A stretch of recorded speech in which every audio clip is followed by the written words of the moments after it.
Class 10th physics का एक important topic जो है रिफ्रैक्टिव इंडेक्स, जिसके लिए बच्चे मेरे को बहुत बताते हैं कि उन्हें बहुत दिक्कत आती है, उसी पे मैंने ये स्पेशल वीडियो बनाया। तो आप सभी आज इस सेशन को अच्छे से समझिए तो रिफ्रैक्टिव इंडेक्स आपको अच्छे से समझ में आ जाएगा। तो what do you mean by refractive index?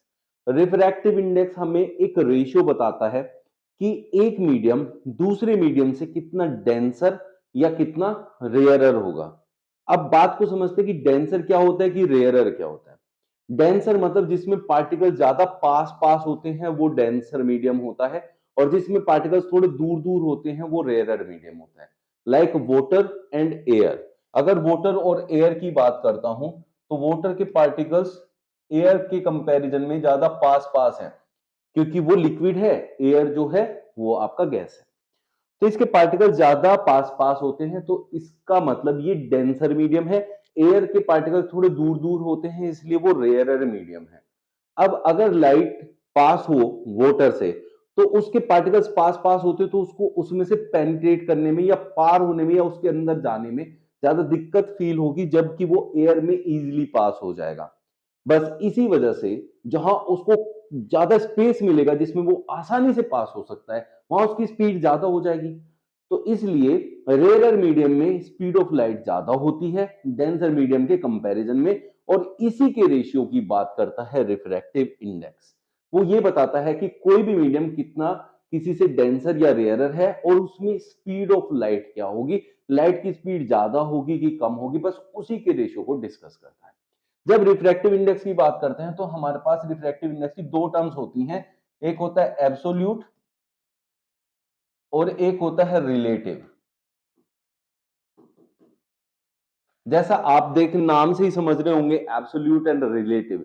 तो एब्सोल्यूट में होता है किसी का भी अपना खुद का रिफ्रैक्टिव इंडेक्स कितना है, और रिलेटिव का मतलब होता है कि किसी के कंपैरिजन में उसका कितना रिफ्रैक्टिव इंडेक्स है। लाइक किसी के पास 2 रुपए है और किसी और आदमी के पास 1 रुपया है, तो इसके पास इससे कितना टाइम्स है, इसके पास इससे कितना टाइम्स है, that is relative refractive index, क्योंकि इसकी वैल्यू का कंपैरिजन इसके साथ कर रहे हैं। लेकिन जब खाली इसकी बात करते हैं, भाई इसका कितनी, इसकी वैल्यू कितनी है, 1 है, तो खुद उसकी बात कर रहे हैं, उसको किसी से कंपेयर नहीं कर रहे हैं, there comes absolute refractive index. बस ये कहानी होती है रिफ्रैक्टिव इंडेक्स की। अब इसमें जो एब्सोल्यूट रिफ्रैक्टिव इंडेक्स होता है, अगर मैं बात करूं कि भाई ठीक है, रिफ्रैक्टिव इंडेक्स ऑफ ग्लास बता दो, रिफ्रैक्टिव इंडेक्स ऑफ ग्लास। अब यहां जो भी आप ले रहे हैं, लाइक ग्लास आपने लिया, ये मीडियम ले लिया आपने, जो भी आप यहां मीडियम लेंगे, उस मीडियम में कितनी स्पीड ऑफ लाइट होगी वो देखते हैं। तो उसके लिए स्पीड ऑफ लाइट कितनी होती है वो आपको पता होना चाहिए। भाई speed of light in air, पहले तो वैक्यूम की बात करते हैं। वैक्यूम में 3 × 10⁸ मीटर पर सेकेंड होती है, और एयर में ना उसके लगभग पास में ही होती है, बिल्कुल ज्यादा डिफरेंस नहीं होता, इसलिए एयर में भी 3 × 10⁸ मीटर पर सेकेंड ही उसको कंसीडर कर लेते हैं। अब एयर में जब भी स्पीड होगी लाइट की वो 3 × 10⁸ मीटर पर सेकेंड होगी, इस स्पीड से वो ट्रेवल करेगी। जब वो यहां से एयर से ग्लास में एंटर करेगी, एयर से ग्लास में एंटर करेगी, तब उसका रेशियो क्या होगा वो डिफाइन करेगा कि ग्लास का रिफ्रैक्टिव इंडेक्स क्या होता है। रिफ्रैक्टिव इंडेक्स को हम एन से डिनोट करते हैं, और एन ऑफ ग्लास क्या हो जाएगा कि आपकी speed of light in air upon speed of light in glass. C से रिप्रेजेंट करते हैं speed of light in air को, तो ऊपर आएगा speed of light in air, speed of light in air, और नीचे आएगा speed of light in medium, जिस भी मीडियम की आप बात कर रहे हैं। तो उससे आपका रिफ्रैक्टिव इंडेक्स ऑफ ग्लास निकल के आ जाएगा। जैसे हमें पता है कि speed of light in air होती है 3 × 10⁸, और speed of light in medium होती है, मतलब जो ग्लास की बात कर रहे हैं, यहां किसकी बात कर रहे हैं, ग्लास की हम, तो ग्लास के बारे में ही उसकी स्पीड लिखेंगे। Speed of light in glass होती है 2 × 10⁸ मीटर पर सेकेंड। यहां मीटर पर सेकेंड जो है और यहां भी मीटर पर सेकेंड है, ये कट जाएंगे। अब दोनों कट गई यूनिट, तो क्या हुआ, रेशियो था, रेशियो में दोनों सेम यूनिट लेंगे तो कट जाएंगे, तो इसलिए इसकी कोई यूनिट भी नहीं होती है। ठीक है, कोई यूनिट पूछेगा तो देयर इज नो यूनिट। 10⁸ से ये कट गया तो 1.5। 1.5 जो है रिफ्रैक्टिव इंडेक्स ऑफ ग्लास होता है बच्चों। तो यहां से ऐसे पता चला हमें, this is called refractive index. अब हम किसकी बात कर रहे थे?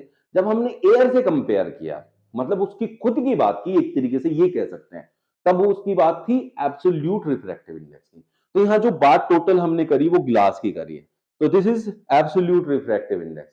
लेकिन जब रिलेटिव रिफ्रैक्टिव इंडेक्स की बात करते हैं ना, तो हम किसी एक को दूसरे से कंपेयर करते हैं और यहाँ की सारी कहानी बदलती है, यहाँ सब कुछ चेंज हो जाता है। तो वो चीज मैं आपको समझाने वाला हूं, उसको समझिएगा ध्यान से। वो क्या है? लाइक अब हम बात करते हैं कि refractive index of medium 2, refractive index of medium 2 with respect to 1, मतलब दूसरे का रिफ्रैक्टिव इंडेक्स पहले के कंपैरिजन में। अब उसके खुद की बात नहीं कर रहे हैं, एयर से बात नहीं कर रहे हैं, हम कह रहे हैं कि भाई वो दूसरे से, जैसे एक बच्चे के 40% नंबर आए और दूसरे बच्चे के आए हैं कितने? 30%।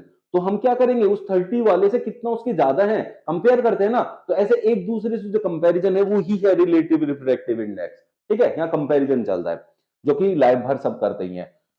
रिलेटिव रिफ्रैक्टिव इंडेक्स में अगर हमने कहा रिफ्रैक्टिव इंडेक्स, देखिएगा ध्यान से, refractive index of medium two with respect to 1, ऐसे। तो इसको लिखा कैसे जाता है? पहले तो एन लिखेंगे और रिफ्रैक्टिव इंडेक्स जिसका चाहिए, मीडियम 2 का चाहिए, उसे यहां लिखते हैं, विद रेस्पेक्ट वाले को यहां लिखते हैं। Refractive index of medium 2 with respect to 1 will be equals to, आप कैसे लिखेंगे इसको? ऊपर जिसकी बात कर रहे हैं, नीचे जिससे कंपेयर कर रहे हैं। तो रिफ्रैक्टिव इंडेक्स ऑफ मीडियम 2 और रिफ्रैक्टिव इंडेक्स ऑफ मीडियम 1 से डिवाइड करेंगे उसको, तो ये होता है refractive index of medium 2 with respect to 1। ठीक है, अब इसके बाद आप यहां देखें, जो मैंने आपको पहले सिखाया क्योंकि ये अब क्या है, रिफ्रैक्टिव इंडेक्स ऑफ मीडियम 2 है, तो एक तरीके से क्या है, एब्सोल्यूट रिफ्रैक्टिव इंडेक्स OM 2 का। तो क्या बच्चों मैंने यहां सिखाया था? C अपॉन V सिखाया था। तो यहां क्या हो जाएगा? C अपॉन V2, क्योंकि इसका रिफ्रैक्टिव इंडेक्स अगर ये मीडियम 2 है तो मैं उसे उसकी वेलोसिटी 2 में ले लूंगा। N1 वाले को क्या लिखेंगे? C upon V1। ये इधर जाएगा और ये इधर जाएगा, तो व्हाट विल हैपन कि C से C कट जाएगा, तो ये बन जाएगा V1 अपॉन V2। ये होता है refractive index of medium 2 with respect to 1, जिसमें कि यहां क्या आ गया? Velocity of light in medium 1 divided by velocity of light in medium 2। ये होता है रिफ्रैक्टिव इंडेक्स, जो कि रिलेटिव रिफ्रैक्टिव इंडेक्स है। ठीक है बच्चों, अगर मैं refractive index of 1 with respect to 2 निकालूंगा, तो आपको बिल्कुल साफ साफ समझ में आ गया, कैलकुलेशन से V2 अपॉन V1 आएगा। अब अगर मैं इनकी मल्टीप्लाई कर दूं, 1 अपॉन, सॉरी, यहां लेंगे 1n2 into 2n1 will be equals to, बच्चों क्या हो जाएगा?